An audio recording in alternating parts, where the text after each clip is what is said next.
Yeah, who's your doggy now? I'm the Micmac Daddy Whack, so throw this dog a bone.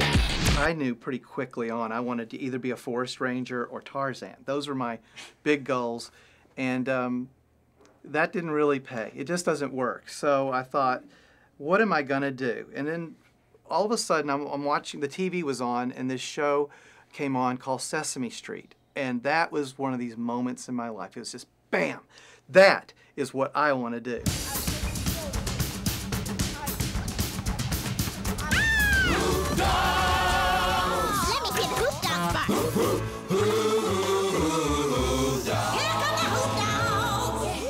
One of the great things about what I get to do is work with great people.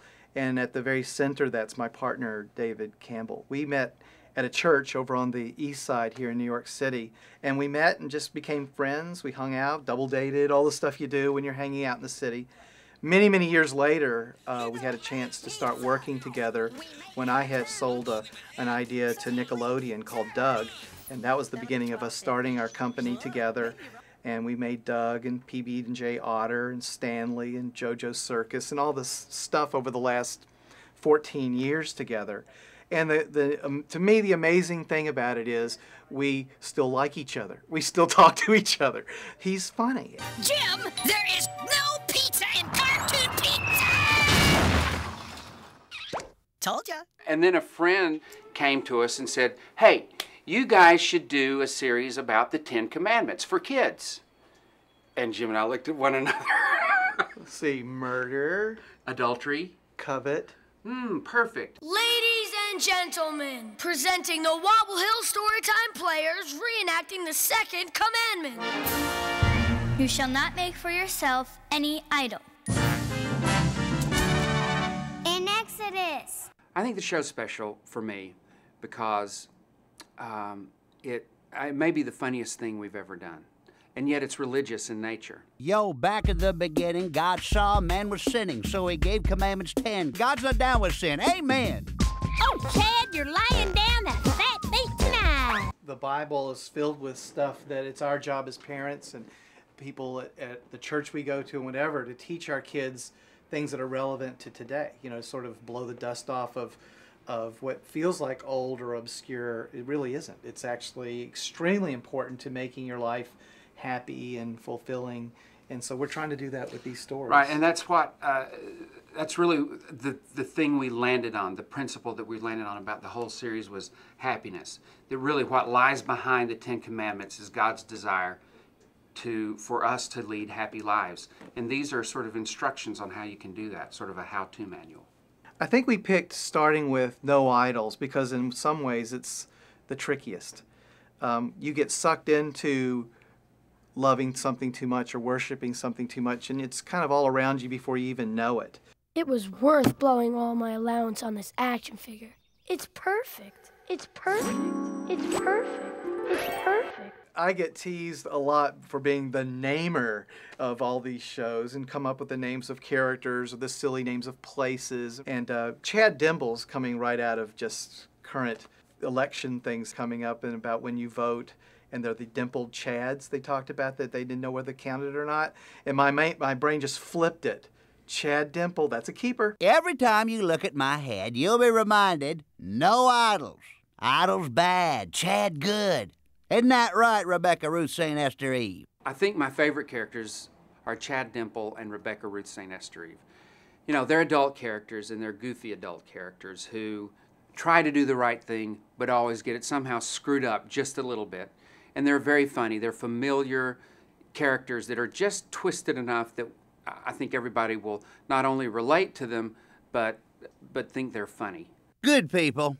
I can see I've stunned you with this special offer. Wake up! Oh, happy night! BJ, he's the main character, and he's sort of this, he did not sign up to be the leader guy, but he kind of ended up that way, because he's, you know, impetuous and he takes chances and he's kind of fun. He's sort of the id in Kid. And he has these two best friends, Wiener and Trina, and they hang out with all these other HoopDogz friends. BJ, I didn't know you still played with dolls. Uh-oh. It's not a doll, Trina. It's an action figure. We try to use real kids for the kids' roles. And it's hard to find an 8-year-old kid, and really hard to find a 3-year-old kid who can do voice acting. And I think we really managed, with the help of God, to pull that one off. We got some really great kids. Basically, being in the recording studio, it was a lot of fun. It was cool because everyone was like, you have a great voice and stuff. You should do cartoons, and I had never done one before. And when I got in the recording studio, I didn't really know what to expect. And all of a sudden, I felt like I was like a famous rapper or something. Do you have a couple friends that are in the pound? Then you're a hoop dog. Yo, let me hear the HoopDogz version. The voice of VJ was extremely hard. We cast over and over. We did the whole show with another guy, a 10-year-old boy, and it just didn't work. So we had to go back in and replace all of that dialogue after it was animated, which was a killer. But this young boy came in and just, he got it. Here are some of the lines I had to say when, like, VJ went to his mom's after he realized he had missed his mom's party, and he's apologizing. I'm sorry we missed your party, Mama. It was totally my fault. I'm sorry we missed your party, Mama. It was totally my fault. We found this kid, Ralph, who's just great. And he happens to be 13, which terrifies us because when is his voice going to change? He told us his dad's voice changed late, so we're hoping for a late one for Ralph. It is very strange hearing my voice come out of a cartoon because I sound different to myself than I do to everyone else. So when I hear myself on TV or in the cartoon, sometimes it's hard to believe it's me because I sound completely different. Oh man, what can be worse than this? Well, there's world hunger, global warming, having your friends yank you out of the scene. What? I think we came up with the look by accident, didn't we, Jim? Like most things we do, it was like, whee! The look. Well, the Started out with your designs. Yes, which are these very 2D, flat, you know, doggy designs that I was drawing, and we decided to put it in kind of a semi-urban-y feel. This place called Wobble Hill. It's not like downtown New York City, you know, with the big high-rises. It's sort of 3-story building kind of place. And so it started as a 2D project. In the first episode, which is the second commandment, the whole the storyboard was all designed as a 2D property. And of course, halfway through, we decided, no, let's add another D. After we had all of the designs done and all of the storyboarding done and basically all the work except animating it, we said, hey, this really should be 3D. 3D, yeah.